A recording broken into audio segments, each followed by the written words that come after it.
जिनके गुणों के गान में वे वर्धमान महान जिन विचरे हमारे ध्यान। समय सार परमागम की 116 से 120 गाथा तक जो 5 गाथाओं का ग्रुप है उसकी चर्चा चल रही है, जिसमें सांख्य मतानुयायी शिष्य को ध्यान में रखकर यह बात कही जा रही है कि यदि आत्मा स्वयं अकर्ता है और ऐसा कोई माने सर्वथा, तो वो बात सही नहीं है। उसकी चर्चा अभी अपन कर रहे हैं। गाथाओं का अर्थ अपन ने कल किया था, इसलिए अब टीका आरंभ करते हैं। टीका भी बहुत सरल है, इसलिए ज़्यादा समय अपन इसमें नहीं लगाएंगे और पढ़कर आगे बढ़ेंगे। पेज नंबर 186 अपना समय सार अनुशीलन किताब में भी हो, उसमें भी होगा। यह पुद्गल द्रव्य जीव में स्वयं नहीं बंधा और कर्म भाव से स्वयं परिणमित नहीं हुआ, यदि ऐसा माना जाए तो वह पुद्गल द्रव्य अपरिणामी सिद्ध होगा और कार्मान बगड़ाएँ कर्म भाव से परिणमित नहीं होने से संसार का अभाव सिद्ध होगा। देखो ये 5 गाथाएं हैं ना, इसमें पुद्गल द्रव्य में यदि परिणमन शक्ति नहीं हो और वो स्वयं परिणमित नहीं हो, जीव उसे परिणमाए, इसके बारे में चर्चा कर रहे हैं। और अगली जो 5 गाथाएं आएंगी ना, उसमें ये आएगा कि यह जीव यदि स्वयं अपने कर्मों से नहीं बनता हो, बंध दशा रूप स्वयं परिणमित नहीं होता हो, पुद्गल उसे मानता हो, तो ये फिर जीव अपरिणामी सिद्ध होगा। यानी ये 5 गाथाएं पुद्गल की तरफ से हैं और 5 गाथाएं जीव की तरफ से होंगी और बिल्कुल एक सी हूबहू। बस अकेले पुद्गल की जगह जीव शब्द बदल जाना और जीव की जगह पुद्गल शब्द कर देना, तो अगली 5 गाथाएं बन जाएंगी। इसलिए जितनी मेहनत अपन इन गाथाओं में कर लेंगे वो अगली गाथाओं में करने की जरूरत नहीं होगी। और अमृतचंद्राचार्य ने इसलिए जो है ना, पुद्गलों में है स्वाभाविक परिणमन की शक्ति, ये बात जो ली ना, ये कलश इन 5 गाथाओं के बाद लिया और वो कलश उन 5 गाथाओं के बाद में लिया। यदि ये कलश इसके बाद में नहीं लिया हो गया होता क्या ना, तो अपने 10 गाथाओं का ही ग्रुप बनाते। हो सकता है कि अमृतचंद्राचार्य भी बनाते हैं, लेकिन एक कलश बीच में आ गया तो फिर उन्हें अलग अलग करना जरूरी था।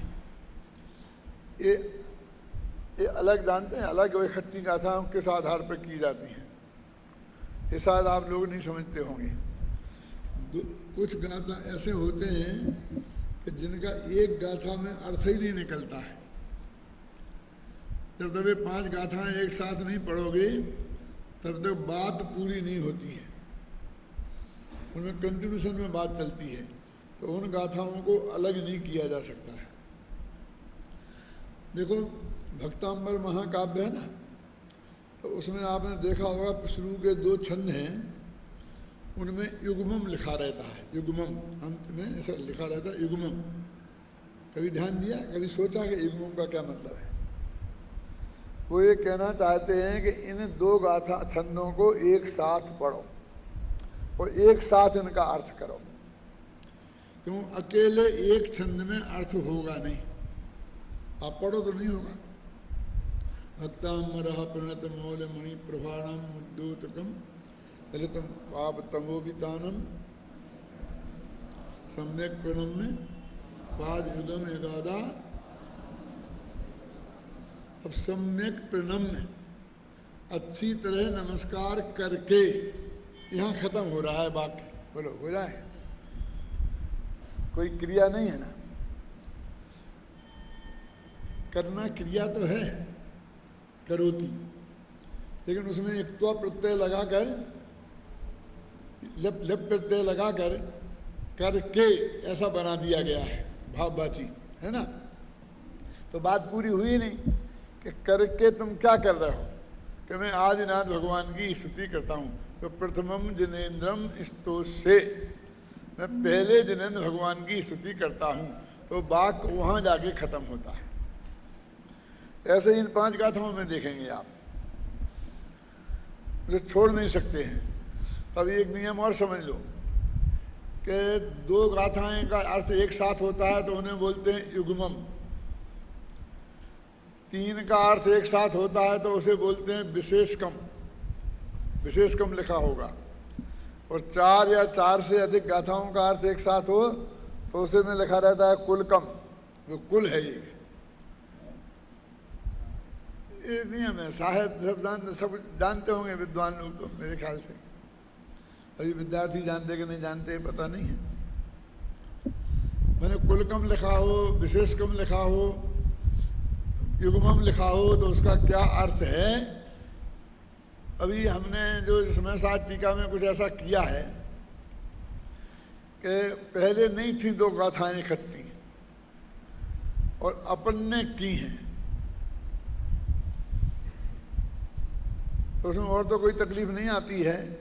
तकलीफ ये आती है कि दोनों के हेडिंग अलग अलग होते हैं ना, तो उन हेडिंग को फिर एक जगह समाहित करना पड़ता है और टीका भी एक साथ लेनी पड़ती है। लेकिन ये जहाँ देखा कि इन दोनों 2 गाथा या 3 गाथा या 4 गाथाओं को साथ में रखने से काम चल जाता है, अच्छा अर्थ करने में सुविधा रहती है। आपको सुविधा माने क्या, क्योंकि उन गाथाओं का अर्थ बिल्कुल एक सही होता है, सब एक शब्द बदल दिया बस। अब बार बार उसके उत्थान का करें और बार उसका समापन करें, समापन लिखना पड़ता है ना, तो वो अटपटा लगता है। और उन्हें 4 या 5 गाथाओं का समापन एक साथ किया जा सकता है। माने जो कुछ किया गया है वो बहुत सोच समझ के किया गया है, आंख मीच के नहीं किया गया है। क्या उसके पीछे कोई थिंकिंग है, वो उन्हीं गाथा में होगा कि जिनके बीच में कलश नहीं आए होंगे। अभी नियमसार का हम अनुशीलन लिख रहे हैं और उसमें कई गाथाएं ऐसी हैं कि जिनकी दूसरी पंक्ति बिल्कुल एक सी ही हैं, उन सबको एक साथ रखा जा सकता है और एक साथ फ्लो में बहुत अच्छा अर्थ उसमें किया जा सकता है। जब आप ये पढ़ते हैं, ये छंद जो आपको छंद पढ़वाते हैं ना, देखो मेरी इच्छा ये है कि जब ये छंद पढ़े जाएं तब ये विद्यार्थी रहें, मेरे प्रवचन से भी ज़्यादा उपयोगी हैं। उसमें एक व्यवस्थित क्रम आपके ख्याल में आता है, ऐसा पता लगता है कि हम गाड़ी कहाँ चल रही है, कौन से स्टेशन पर रुक रही है, एक क्रमबद्धता, तो कंटिन्यूटी आपके ख्याल में आती है। लेकिन मैं तो जब आता हूँ तब तक भी आप लोग नहीं आते, अभी भी पूरे तो नहीं दिखते हैं मुझे। हाँ? हम तो इतना जल्दी, हमें को तो जल्दी आने में थोड़ी तकलीफ है, लेकिन इसलिए रखते हैं कि तुम्हें कॉलेज में जाना है, तो मतलब ये नहीं चलेगा। तुम्हारे लिए हम प्रवचन करते हैं, तुम ऐसी उपेक्षा करोगे तो हम उसे बंद कर देंगे। बहुत तकलीफ उठा करके हम करते हैं, इस पर गंभीरता से सोचना। हाँ इतना हो गया बीमार। हाँ, तभी बातें चल रही थी, ये जो नीतिगत बातें मैं आपको बता रहा हूँ, ये विद्यार्थियों के लिए बहुत उपयोगी हैं। उनने हर एक के बीच में कलश डाल दिए क्या, और अमृत चंद्राचार्य जैसी प्रतिभा अपेक्षाकृत इसमें समझ उनमें नहीं थी। चिंता मत कर, नाराज मत होना।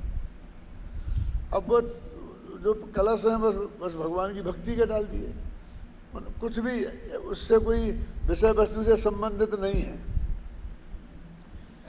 क्या, और उससे वो फ्लो भंग हो जाता है। ख्याल नहीं ना, उसका फ्लो भंग हो जाता है। लेकिन ये आत्मख्याति में वो सब है, बहुत मार्मिक बात है। तो बाकी के जो मुमुक्षु भाई हैं वो तो इसका अर्थ नहीं समझेंगे तो उनका काम हो जाएगा, लेकिन विद्यार्थियों को तो इसकी नस नस समझनी चाहिए कि यहाँ ये ऐसा क्यों हुआ, ऐसा क्यों हुआ। सर्वा सिद्धि जो लोग पढ़ते हैं उसमें आता होगा ना, इस सूत्र में ऐसा क्यों लिखा, ये शब्द क्यों नहीं लिखा, अच्छा शब्द क्यों लिख दिया, इसको पहले क्यों लिख दिया, इसको बाद में क्यों लिखा। वो सारी बहस होती ना राजवार्तिक में होता सर्वा सिद्धि में। तो बाद के आचार्यों ने उन सब बातों पर बहुत समीक्षा की है और उनने अपने विचार रखे हैं, उससे आपके ज्ञान में बहुत पुष्टि होती है। तो वो बातें आपके लिए जानना बहुत ज़रूरी है। इसलिए मैं कहता हूँ, ये कोई मेरे प्रवचन में भीड़ ज़्यादा हो जाए इसके लिए मैं नहीं कहता हूँ, आप समझे ना। हाँ, तो अब ये 5 गाथाएं पुद्गल की तरफ से हैं। ये कह रहे हैं कि पुद्गल द्रव्य में स्वयं परिणमन करने की शक्ति है और उसे अपने परिणमन करने में किसी के सहयोग की जरूरत नहीं है। और यदि तुम ऐसा मानो कि उसे किसी के सहयोग की जरूरी है, उसके बिना वो चलेगा नहीं, निमित्त के बिना काम होगा नहीं, तो उसकी इस परिणमन शक्ति का, परिणाम शक्ति का आपने अपमान किया क्या। तो यह पुद्गल द्रव्य जीव में स्वयं नहीं बंधा और कर्म भाव से स्वयं परिणमित नहीं हुआ। यदि ऐसा माना जाए तो पुद्गल द्रव्य अपरिणामी सिद्ध होगा। माने जिसमें स्वयं परिणमन करने की शक्ति नहीं है उसे तो अपरिणामी कहते हैं। जिस आदमी में बिना किसी दूसरे के सहयोग के, बिना लाठी के, बिना वो बैसाखी के बिना खड़े होकर और चलने की शक्ति नहीं है, उसे तो लंगड़ा कहते हैं। कहते कि नहीं कहते? ये माना जाता है। तो पुद्गल द्रव्य क्या लंगड़ा है? तो पुद्गल द्रव्य अपरिणामी सिद्ध होगा और कारमान वैगणाएं कर्म भाव से परिणमित नहीं होने से संसार का अभाव सिद्ध होगा, क्योंकि उसी वजह से सारा संसार खड़ा है। अथवा सांख्य मत का प्रसंग आएगा।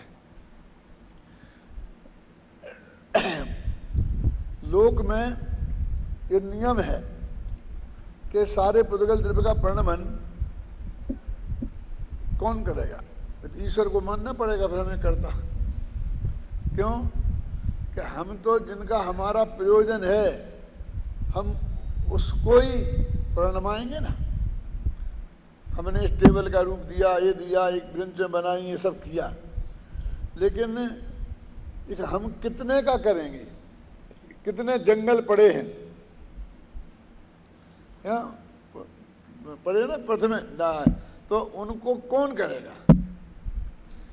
आप समझे ना। पुद्गल द्रव्य तो 3 लोक में ठसाठस भरे हुए हैं ना। जिसके परिणमन में किसी आदमी ने कोई योगदान नहीं दिया, ऐसे पुद्गल हैं, वे कैसे बढ़ेंगे?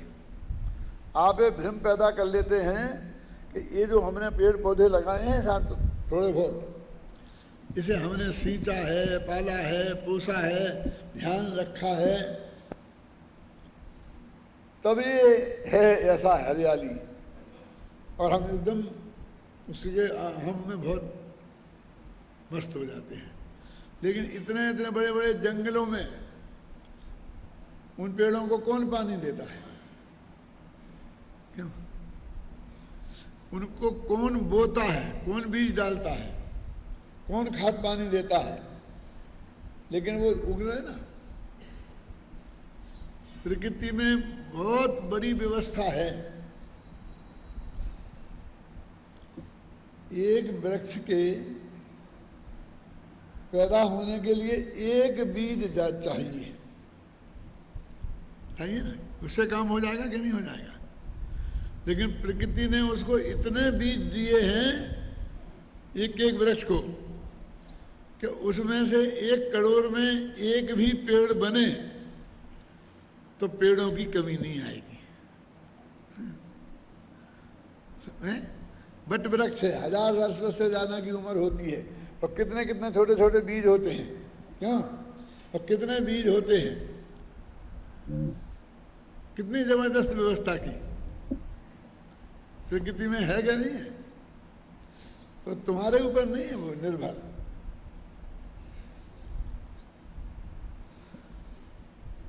यदि ऐसा माना जाए कि जीव पुद्गल द्रव्यों को कर्म भाव से प्रणमाता है,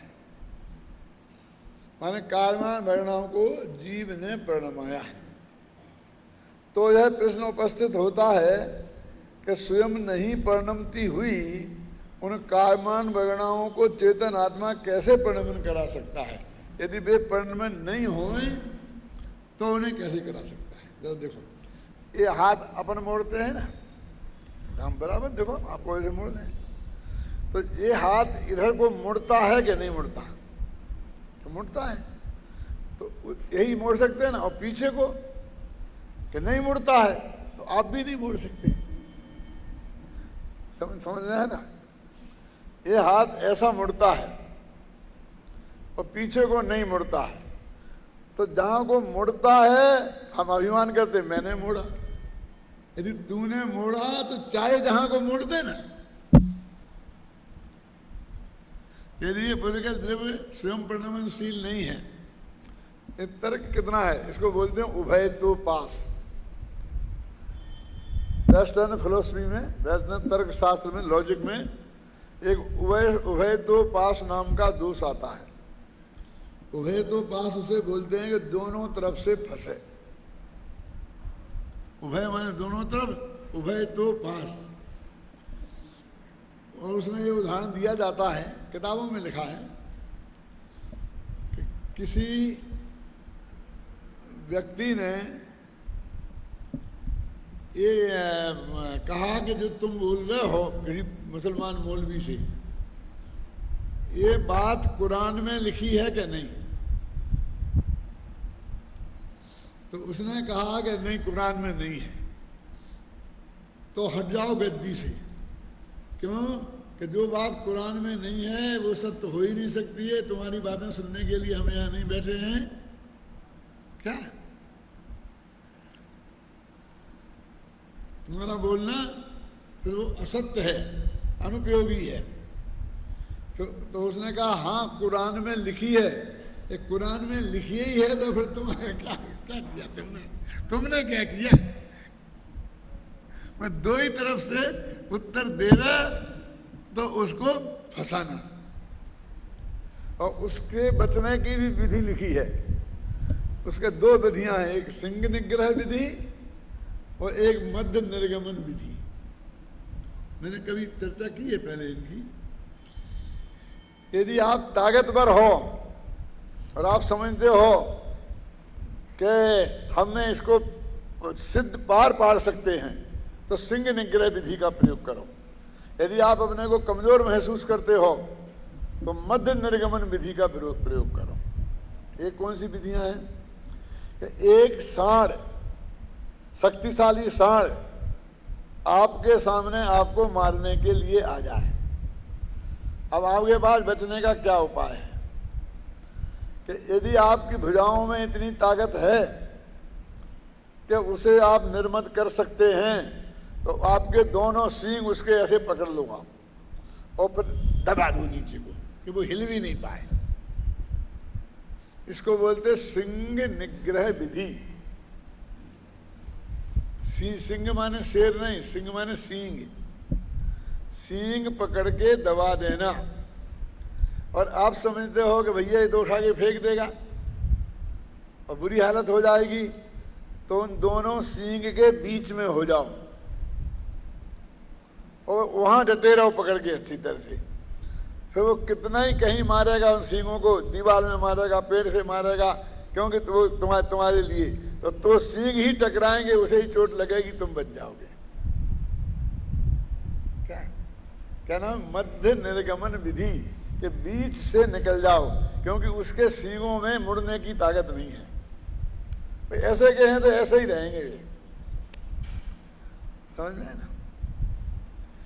तो ये ऐसा है देखो कि यदि वो पुद्गल द्रव्य में प्रणमन की शक्ति है कि नहीं है। यदि है तो फिर जीव के ने उसे प्रणमाया, स्वयं प्रणमते हुए पुद्गल को जीव ने प्रणमाया, इसकी क्या जरूरत थी, है ना। और नहीं है तो जिसमें शक्ति स्वयं नहीं है उसे कोई दुनिया में प्रणमा सकता है। देखो पढ़ो, यदि ऐसा माना जाए कि जीव पुद्गल द्रव्यों को कर्म भाव से प्रणमाता है तो ऐसा प्रश्न उपस्थित होता है कि स्वयं नहीं प्रणमती हुई उन कामना वर्णाओं को चेतन आत्मा कैसे प्रणमा सकता है। यदि ऐसा माना जाए कि पुद्गल द्रव्य अपने आप ही कर्म भाव से प्रणमन करता है तो जीव कर्म को कर्म रूप प्रणमन करता है, यह कथन मिथ्या सिद्ध होगा। वैसा ही है ना। अतः ऐसा जानो कि जिस प्रकार नियम से कर्म रूप कर्ता के कार्य रूप परिणमित पुद्गल द्रव्य कर्म ही है, उसी प्रकार ज्ञानाभरणादि रूप परिणत पुद्गल द्रव्य ज्ञानाभरणादि ही हैं। माने वो पुद्गल ही ज्ञानाभरणादि रूप कर्म में बदला है, उसमें जीव की कोई जरूरत नहीं है।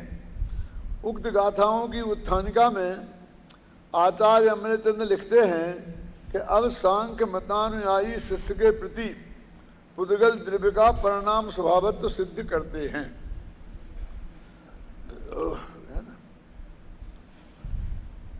यहाँ यह प्रश्न हो सकता है कि आचार्य कुंद कुंद का शिष्य होकर, ये तो अपन चर्चा कर चुके हैं, है ना, पढ़ भी चुके हैं, है ना। उसे सांख्य मतानुयायी हम कैसे कह सकते हैं, है ना।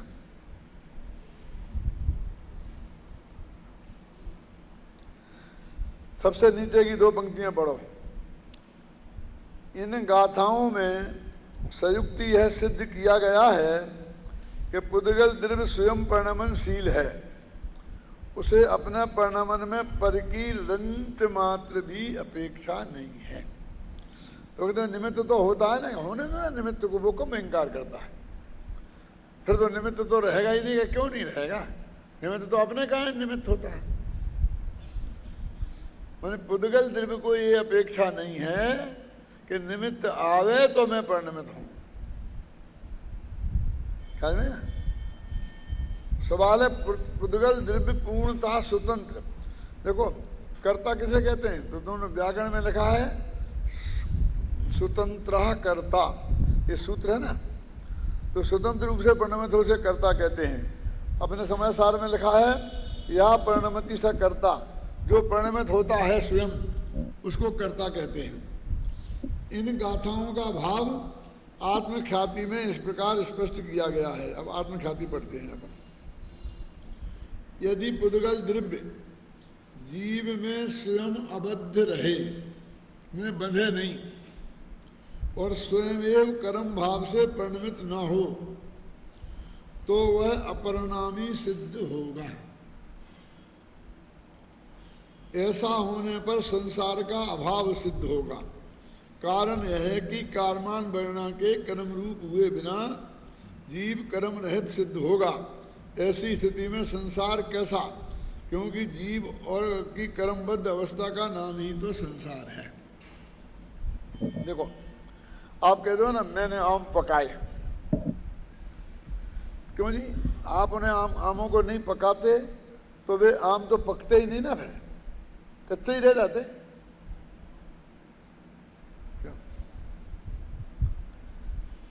तो फिर वो ये कहता है कि भाई साहब पकते तो, लेकिन थोड़ी देर हो जाती है,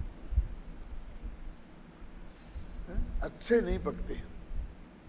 तो मैंने उसे अच्छे पकाए और जल्दी पकाए, ये कहते हैं कि नहीं। अच्छा, तो तूने ऐसा किया है, लेकिन तुझे ऐसे कैसे पता कि ये आम अच्छा नहीं पकेगा और जल्दी, इसके पकने का काल तेरे को पता है?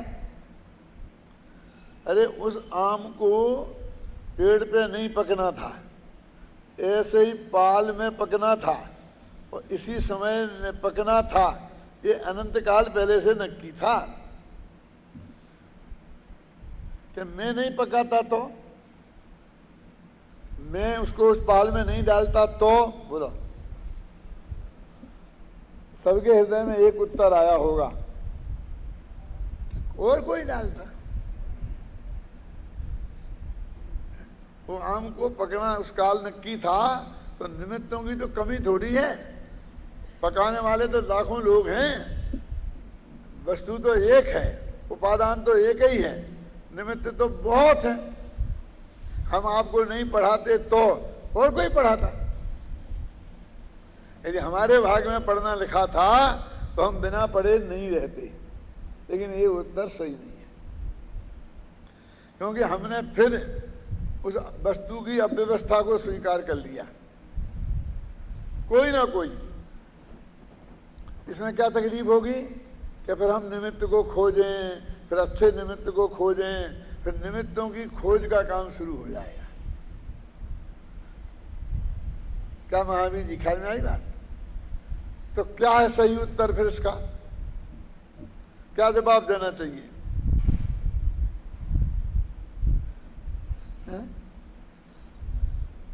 कि तुम नहीं पकाते तो, ये तो आया कहां से?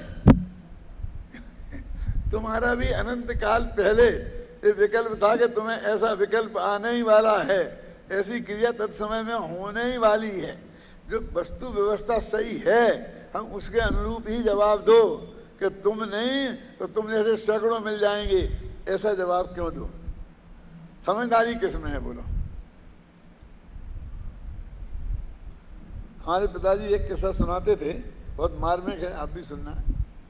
एक कोई लड़की वाला किसी लड़के को देखने गया, कोई बात चलती थी, तो क्या हुआ क्या हुआ, उस लड़के वाले ने मना कर दिया होगा, जो कुछ भी हुआ होगा। तो उसने कहा हमें ऐसे सैकड़ों लड़के मिल जाएंगे हमारी लड़की को। क्या बोला? ऐसे तो हमारी लड़की को सैकड़ों लड़के मिल जाएंगे। तुम समझते क्या हो अपने को? कोई कमी है लड़कों की?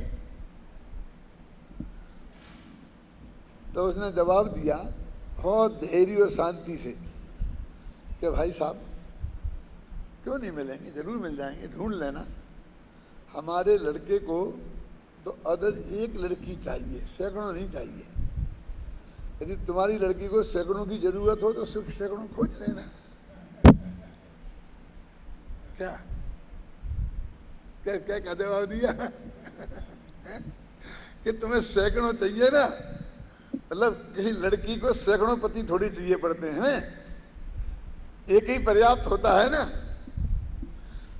और ऐसे सैकड़ों निमित्त मिल जाएंगे। क्यों भैया? निमित्त सैकड़ों नहीं होते हैं, हर कार्य का निमित्त एक ही होता है और वो अनादिकाल से सुनिश्चित होता है। समझे ना? ये सैकड़ों वाला तर्क तुम कहां से लाया? ये तेरे दिमाग को खराब करता है। अपनी भारतीय संस्कृति में तो वर को वधू को खोजने की बात लिखी है, चुनने की बात नहीं है। चुनने का अधिकार तेरे को कहां है? जो नक्की है और तेरे को पता नहीं है तो पता करना है। जैसे अपना बच्चा खो जाए तो वो है तो कहीं ना कहीं, उसके अस्तित्व में थोड़ी बात है, सिर्फ हमें पता नहीं है कहाँ है, इसलिए हम खोजने की बात करते हैं। और पता हो जाए तो उसके होने और नहीं होने की, मुझे लड़का चुनना है, कोई गोद थोड़ी लेना है या सिलेक्शन करना है। क्यों? मैं आपसे पूछता हूं कि आपको किसी बच्चे को गोद लेना है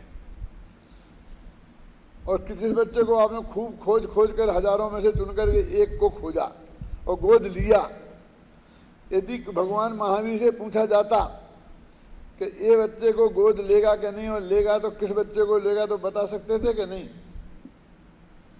अरे वो तो पहले से नक्की था, गरीब घर में पैदा हुआ है और उसे करोड़पति बनना है। ख्याल में आई ना? तो एक फला करोड़पति आकर के इस उम्र में, उसकी इस उम्र तक ऐसे पाप का उदय था कि 2 रोटी की व्यवस्था नहीं थी, और इस उम्र के बाद वो करोड़पति हो गया।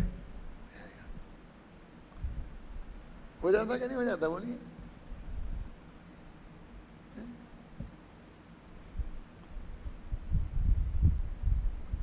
तो इसलिए वो कहते हैं कि निमित्त को खोजने के लिए तू व्यग्र क्यों होता है। ये प्रवचन सार की पंक्ति है। कौन सी गाथा में है? ये जीवा जीवाधिकार की। मुझे समझ में नहीं आता है कि ये जीव निमित्त को खोजने के लिए इतने व्याकुल क्यों होते हैं। ऐसी पंक्ति है संस्कृत में, है ना। मैंने क्रमबद्ध पर्याय में शायद कोट की है। और आज का जो सुबह टीवी का प्रवचन था वो बहुत मार्मिक था, खासकर सुपर प्रकाशक के संदर्भ में। 80वीं गाथा का प्रकरण चल रहा है क्या।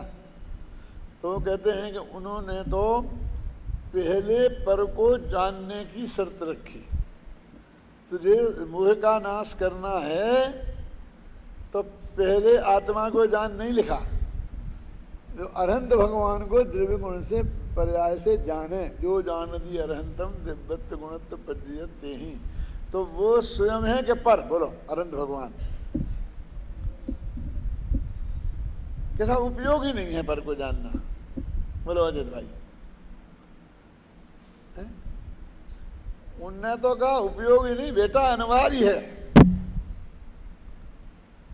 कि जो पहले अनंत भगवान को द्रव्यगुण पर्याय से जानेगा वो अपने आत्मा को जानेगा, और जो अपने आत्मा को जानेगा उसके दर्शन मोह का नाश होगा। कितना क्लियर लिखा। अब ऑप्शनल रह गया क्या ये? और वैसे भी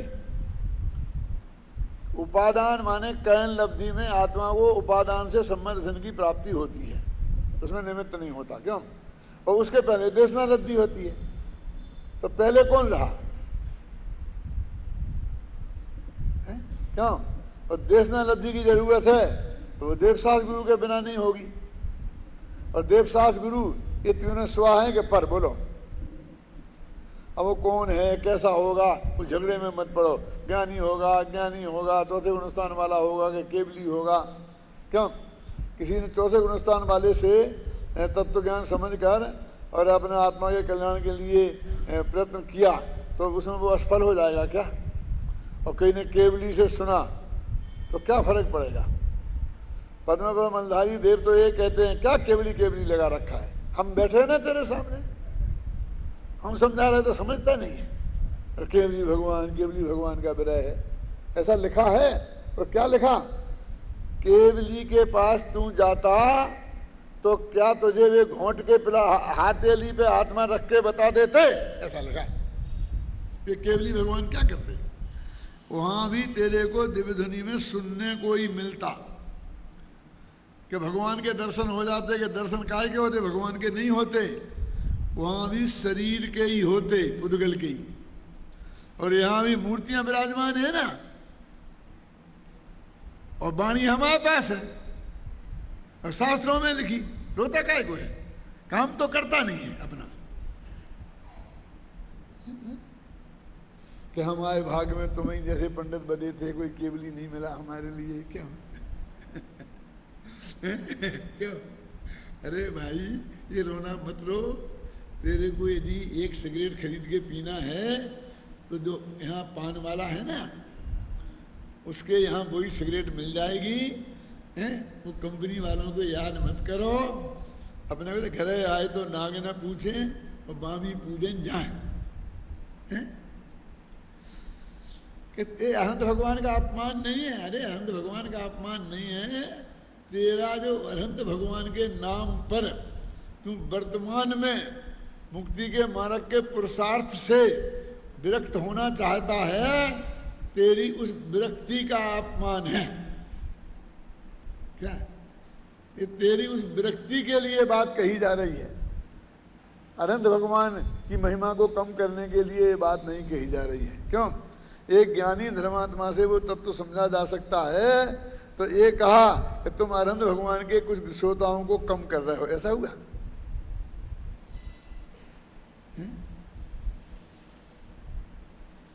हम गांव-गांव में जाते हैं और लोग बहुत प्रभावित होते हैं, बातें कहते हैं, तो हम कहते हैं कि देखो भैया, तुम्हें समझना है तो गांव में जो साथ सभा चलती है ना, और हमारा विद्यार्थी पढ़ के वहाँ सुनाता है, रहता है, उसमें डेली जाया करिए। अरे साहब, आपकी बात अलग है और उनकी बात अलग है, आप तो ऐसे समझाते हो कि एकदम गले उतर जाती है। लेकिन क्या करें, गंगा मैया का पानी रोजीना नहीं मिल सकता है। रोजीना तो गांव के कुएं से ही पानी पीना पड़ेगा, नहीं तो प्यासों मर जाओगे। हमारा बहुत अच्छा लगता है ना, तो छोड़ो घर द्वार, चलो हमारे साथ रहना, रोजीना हमारे साथ रहना और तुम्हें प्रयोजन मिलेगा। हैं साहब वो तो फिर क्या करें? तो एक गांव वाले सही सुनो, हम तो ये स्थापित करते हैं, एक के भरोसे नहीं रहो। और निमित्त के भरोसे ही क्यों रहते हो? निमित्त तो आकाश से उतर के आता है, क्या मिलेगा? ये नहीं तो वो वाली लेन पे नहीं जाना। कौन सी लेन? बोलो रमेश। कि तुम्हारे को जब तत्व समझ में आएगा, उसमें जिसको निमित्त होना होगा अनादिकाल से नक्की है, वो ही होगा और होगा ही।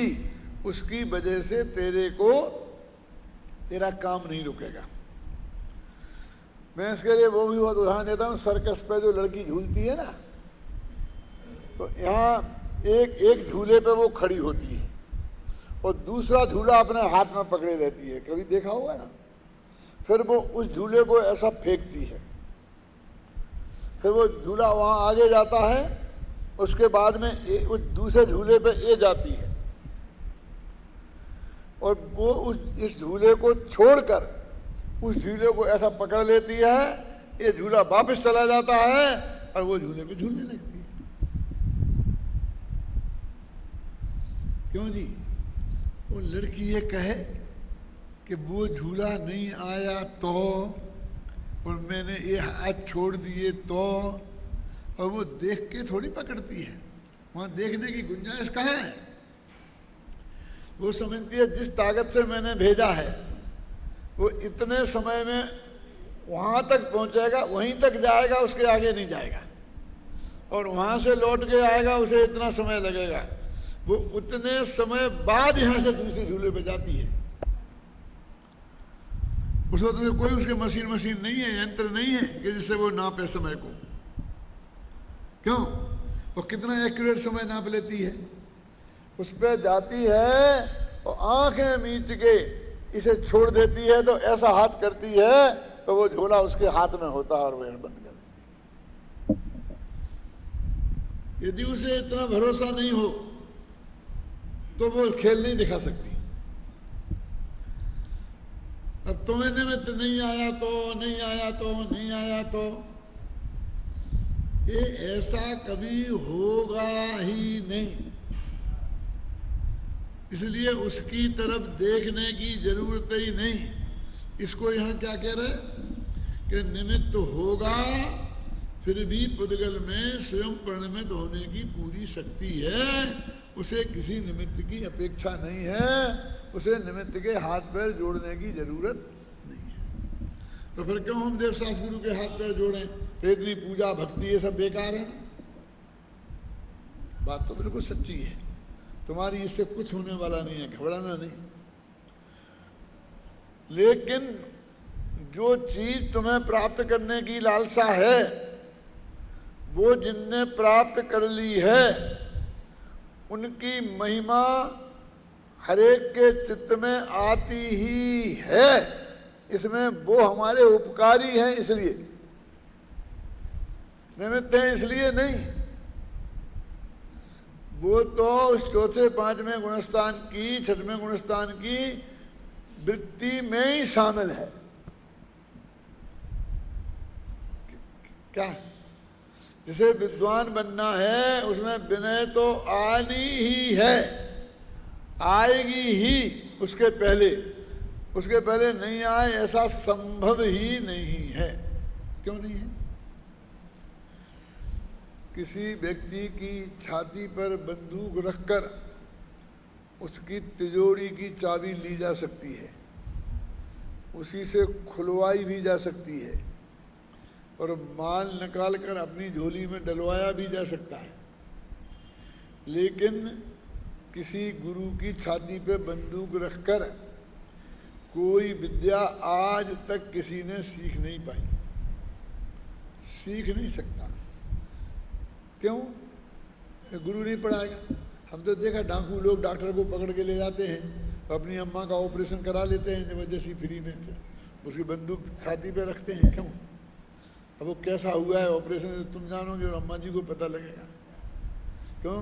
तो वो तो कांपता रहेगा, उसका दिल तो कांपता ही रहेगा कि न मालूम कब इसने गोली चला दी।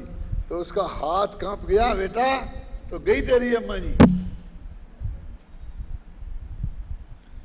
ऐसे ही जब तक गुरु के चित्त में वो उत्साह नहीं आएगा तब तक देशना मिलना बहुत कठिन है, असंभव है। और उसके लिए कोई एक ही तरकीब है, उसका नाम है विनय, कि जिसकी वजह से उनके चित्त में ऐसा उत्साह आता है, ख्याल में आई ना, कि वो अपने सारी बात आपको बता देते हैं। तो वो तो आपके अंदर में सहज आएगा। ये कोई कृपा करने की बात नहीं है कोई किसी दूसरे पे, दूसरों के लिए कुछ भी नहीं है। अरे साहब हम आपको क्या बताएं, यदि हम भगवान की पूजा नहीं करें तो भगवान बिना पूजा के बैठे रहें, बिना पूजा के बैठे रहें तो उन्हें मोक्ष में से नीचे उतर के आना पड़ेगा। क्यों? बहुत से लोग कहते हैं कि नहीं उनका इतना पुण्य का उदय है कि तुम जैसे सैकड़ों पूजा करेंगे उसके। है उनके पुण्य का उदय? क्यों? इतना पुण्य का उदय है ना महावीर के किसी सबके। तो जिन तीर्थंकरों की पूजन करते हो, आज तुमने आदिनाथ की कल पार्श्वनाथ की तो वहाँ पार्श्वनाथ का पुण्य काम करता होगा, तो वहाँ आदिनाथ का पुण्य काम करता होगा। क्यों? अरे वे तो मोक्ष में गए तो सारा पुण्य पाप नाश करके ही गए हैं, उनके तो कोई कर्म ही नहीं है, कोई कर्म का उदय कहाँ से आएगा?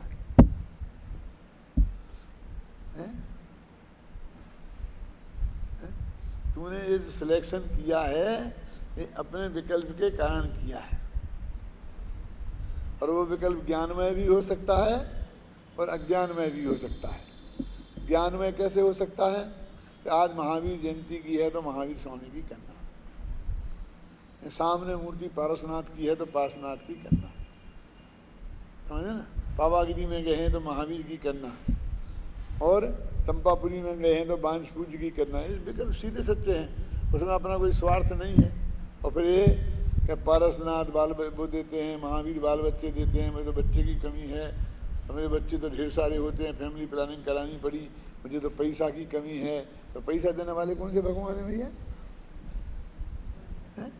ऐसे चुन चुन करके एक ये तेरे में अज्ञान की महिमा है।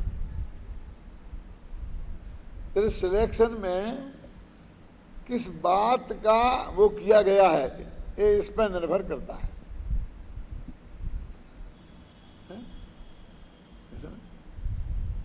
जरा अपने अंदर में झांक के देखें तो हमारे अज्ञान का पता हमें चल जाएगा।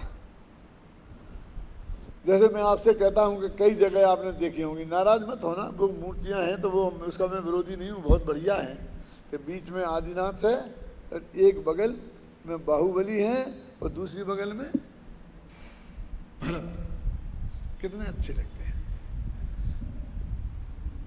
क्यों? कि भाई अच्छे तो बहुत लगते हैं क्योंकि तीनों ही मोक्ष गए हैं और तीन मोक्ष जाने वाले लोगों की हमने मूर्तियां विराजमान की हैं, बहुत बढ़िया है। लेकिन आपने ये चुनाव क्यों किया, जरा आपके हृदय की जांच करते हैं, इसका आप जरा एक्सरा लेते हैं। क्या कि देख एक बीच में बाप और दोनों तरफ दोनों बेटे, तो तेरे को अभी भी बाप बेटे के संबंध में जितना रस है उतना तीर्थंकरों में रस नहीं है।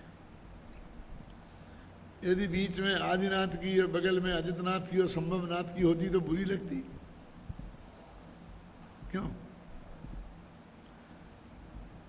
तेरा ये परिवारवाद तेरे पे हावी हो रहा, तेरे अंदर की इस विपरीत मान्यता, इस विपरीत विकल्प का हम निषेध करते हैं। ये मूर्तियां तो बहुत अच्छी हैं। क्यों? यदि तेरे विकल्प के हिसाब से लगाएं ताराचंद जी तो और अच्छी होती कि बीच में खड़े होते ऋषभदेव और एक तरफ नंदा और सुनंदा, तो मजा आ जाता। हिंदू मंदिरों में है ना ऐसा, राम के साथ सीता जी खड़ी हैं, कृष्ण के साथ लक्ष्मी जी बैठी हैं, महादेव के साथ पार्वती जी बैठी हैं जोड़े से। अब मालूम उनको बोलते भी राम परिवार, मंदिर के गर्भगृह को क्या नाम देते हैं वे? लवकुश हैं, सीता है, राम परिवार, ये विष्णु परिवार, ये महादेव परिवार, ऐसे बोलते हैं, शंकर परिवार, ऐसे नाम से बनाते हैं। तो ऐसा बनाते तो अच्छा रहता है ना। ये नंदा, ये सुनंदा, थोड़े थोड़े बगल में बाहुबली और भरत भी खड़े कर देते। पूरा परिवार अच्छा लगता कि नहीं लगता? लेकिन परिवार को छोड़ के तो वे साधु बने थे भाई साहब। तो दूसरे भाई बोले कि पंडित जी आप सही बात करते हैं। कैसा कहना आपने बोला ना, ऋषभदेव, अजितनाथ और संभवनाथ, ये बोले ना हमने ऐसा ही किया है। अच्छा अच्छा, है कहीं ऐसी मूर्ति सारे हिंदुस्तान में? खोज के हो तो बताना कौन? ऋषभ, अजित और संभव, तीन की खड़ी हो एक साथ, नहीं मिलेगी। तो तुम हमने की हैं, तो हम गए देखने, तो शांतिनाथ, कुंतनाथ और अरयनाथ खड़े थे क्रम से। हमने देखो भाई तीनों क्रम से ही लिया, शांतिनाथ, कुंतनाथ और अरयनाथ। क्यों लिया भैया? 24 में से तुमने ऋषभ, अजित, संभव क्यों नहीं चुने? कि तीनों चक्रवर्ती भी थे, तीर्थंकर भी थे और कामदेव भी थे, इसलिए तो तेरे को अभी चक्रवर्तित्व और कामदेवत्व में रस है। क्यों? तीर्थंकर तो वे भी थे, ऋषभ, अजित, संभव। उससे ज्यादा रस तेरे को सुंदरता और पैसा। वे मूर्तियां तो बहुत बढ़िया हैं, वो महापूज्य हैं, उनके बारे में प्रश्न चिन्ह खड़ा नहीं कर रहा हूं। यदि तेरे चित्त ने उनका चुनाव कैसे किया, यदि तूने सही भावना से किया तो मुझे ऑब्जेक्शन भी नहीं है। ये जो मैं कह रहा हूं इस पर थोड़ा ध्यान दे ले। वो जिनने किया होगा उनको तो जाने दे, तो गए, लेकिन तेरा यदि होता तो क्या होता है? कि तूने वहां भी कुछ ना कुछ अपना कुछ ना कुछ लगा, और हम तो बहुत आगे बढ़ गए। एक सही घटना है देवलाली की, नाम नहीं बताऊंगा क्योंकि आदमी का स्वर्गवास हो गया है। मैं काल्पनिक की उदाहरण दे रहा हूं, ऐसा समझना कि मेरे पास एक भाई आए कि हमें शांतिनाथ भगवान चाहिए, और मैंने बोला था वो 25-25 हजार में सबको शांतिनाथ भगवान को विराजमान करने के लिए दे रहे थे, लग रही थी बोलियां। तो उन्होंने फटाफट शांतिनाथ की और 25,000 की लिखा दी। अब कोई दूसरा आड़ गया होगा, वो ज़्यादा नज़दीक का होगा, तो शांतिनाथ उसने बुक कर लिया क्या? तो वो मेरे पास आए के साहब ये तुम्हारे लोग बहुत ऐसे हैं, प्रतिष्ठाचारी ऐसे हैं, ये ऐसे हैं, व्यवस्थापकों को गालियाँ देने लग गए, ये ऐसे हैं, ये ऐसे हैं, मेरे साथ अन्याय किया, और आप ही हो, मैं आपके दरबार में आया हूँ, आप मुझे न्याय अवश्य दिलाएंगे। मैंने कहा मैं न्यायाधीश नहीं हूँ, किसने बनाया है मुझे? मैं न्याय की कुर्सी पे कहाँ बैठा हूँ? नहीं तो भी मेरी फरियाद तो सुनो ही, सुनो कि साहब आप मेरे को किसी भी तरह शांतिनाथ की दिला दो। मेरे को मल्लीनाथ टिका रहे क्या बोला?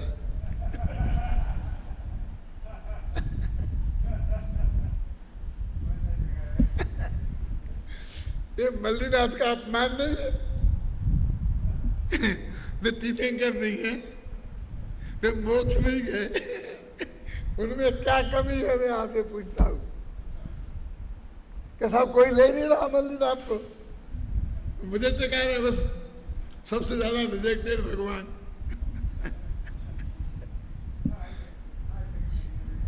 तो मैंने कहा तुमको शांतिनाथ क्यों चाहिए? बोले मेरे बेटे का नाम शांतिलाल है ना। क्या काम दे रहे हैं?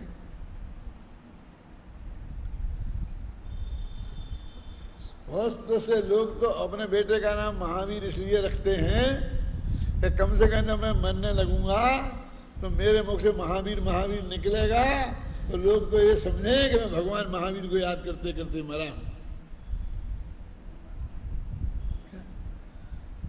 नाम तो बेटा ही का निकलना है और दोनों काम एक साथ हो जाएंगे। वहां महावीर खुश हो जाएंगे और यहाँ बेटा भी दौड़ के चला आएगा। क्या? अरे अरे हमारे हृदय के अंदर में कितनी गहराई से कितना गहरा मिथ्यात्व भरा पड़ा है और वो किन किन रास्तों से व्यक्त होता है। हम तो उसका पोस्टमार्टम करते हैं। हमें ना कोई महावीर ना शांतिनाथ ना मल्लीनाथ किसी से ना विरोध है ना पक्ष है किसी का। किसी की भी करो ऐसे जान बूझकर हमने जो ऊपर 3 मूर्तियां विराजमान करी ना उस वक्त ऐसे ही लगाया दिमाग में कि कहीं से कोई जुड़ ना जाए हिसाब किताब। और जुड़े तो वो प्योर तात्विक हो, मान लौकिक नहीं हो। तो फिर पावापुरी सम्मेद शिखर और कैलाश पर्वत बनाने का नक्की किया तो कैलाश से आदिनाथ मोक्ष गए थे इसलिए आदिनाथ विराजमान करी, पावापुरी से महावीर गए थे इसलिए महावीर करी और शांतिनाथ गए थे वहाँ से सम्मेद शिखर से। पार्श्वनाथ भी गए हैं। आजकल तो पार्श्वनाथ की पूजा ज़्यादा होती है वहाँ। क्यों? पार्श्व धाम ही बनते हैं, शांति धाम किसी ने नहीं बनाया। हमने जानबूझकर शांतिनाथ रखा और वे भी वहाँ से मोक्ष गए हैं। उनकी भी एक टोंक है।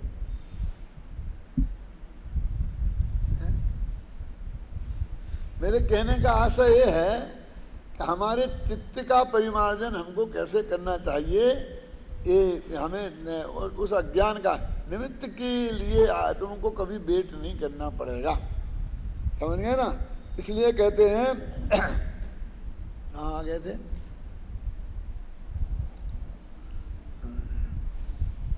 आत्मख्याति पढ़ रहे थे ना अपन। इससे बचने के लिए यदि यह तर्क उपस्थित किया जाए कि जीव पुद्गल द्रव्य को कर्म भाव से प्रणमाता है इसलिए संसार का अभाव नहीं होगा। वो कहता है ना कि स्वयं प्रणमनशील नहीं है तो संसार का अभाव हो जाएगा, क्योंकि वो कामान वगैरह कर्म रूप प्रणमित नहीं होंगी तो संसार नहीं होगा कि जीव प्रणमा देगा ना।